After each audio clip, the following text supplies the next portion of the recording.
Welcome back to our video series on the values of liberalism. In the past episode, we have explored the central value of liberalism: liberty. We have seen that liberals of all different shades and backgrounds unite behind the common goal of achieving self-mastery over one's very own life. In this video, we will now uncover another central value of liberalism: individualism. And this is a tricky one, as liberals are often accused of something that we will call false individualism. But wait, I am getting ahead of myself here. Let us start with the most basic way in which we can see society. We could picture society as one big organism. This organism moves collectively and jointly achieves its goals. It is like a giant machine where you can barely see the individual parts that move and navigate this machine. It is like these small individual parts do not really matter. In fact, if one of these parts breaks, it is not a big problem as long as the overall machine keeps going. This is the collectivist view of society. But this is not how liberals see the world. Liberals have a different approach. They do not start by looking at society as this one big organism, this big machine where individual parts do not matter. They start by looking deeper. They see and recognize those tiny parts that make up the engine of this machine. For liberals, these are not tiny, replaceable mechanical parts like those in a real engine. In a society, these parts are human beings. They are individuals with their own destinies, dreams, and aspiration. And for liberals, these individuals matter. This means that in a liberal view of society, individuals are not just part of the whole, they are the main focus. John Rawls famously claimed that only liberals recognize what he called the separateness of persons, the fact that we all live our own distinct lives.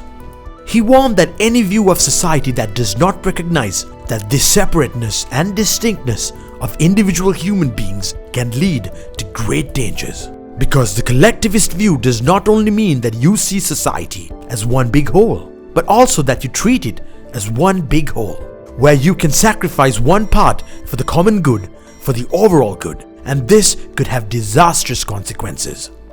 And that's why for liberals, the individual is the foundation. The individual is the starting point.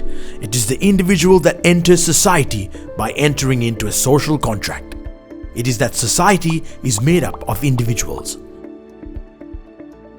and only exists because of individuals and not the other way around. And so liberals do not only take the individual as their starting point when thinking about society, they take the individual as the foundation of their theory. By recognizing their individual uniqueness, their value, their humanity. And that's why they go even one step further.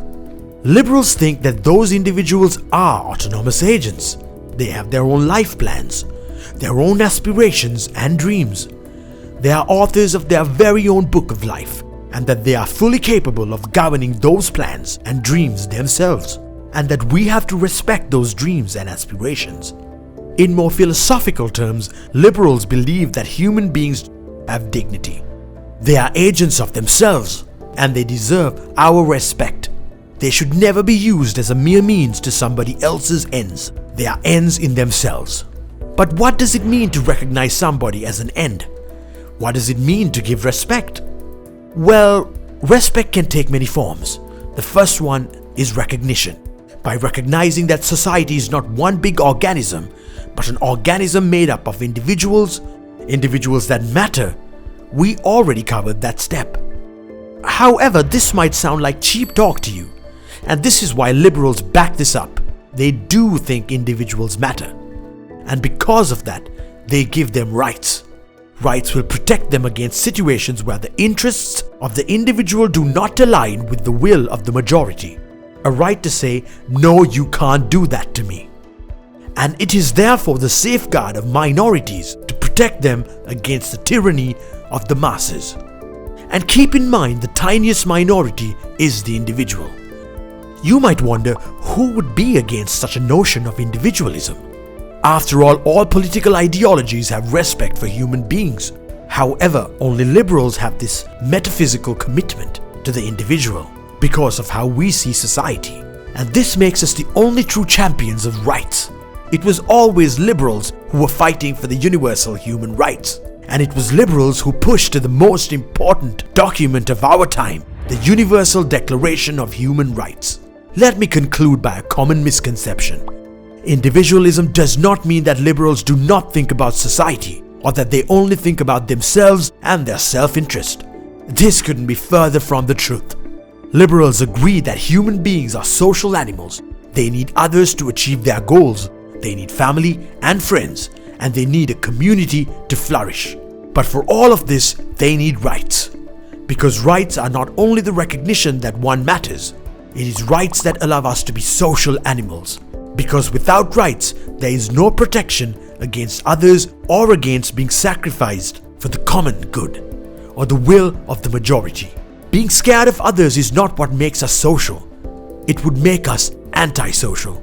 So when somebody says that liberals do not care about society and only about themselves, you know by now that they have a wrong conception of individualism in mind. Individualism is about how we see society. Liberals see society as made up of human beings, and those human beings matter. That's why we give them rights to protect them. I hope I will see you in the next video where we will cover liberals' innate skepticism about power.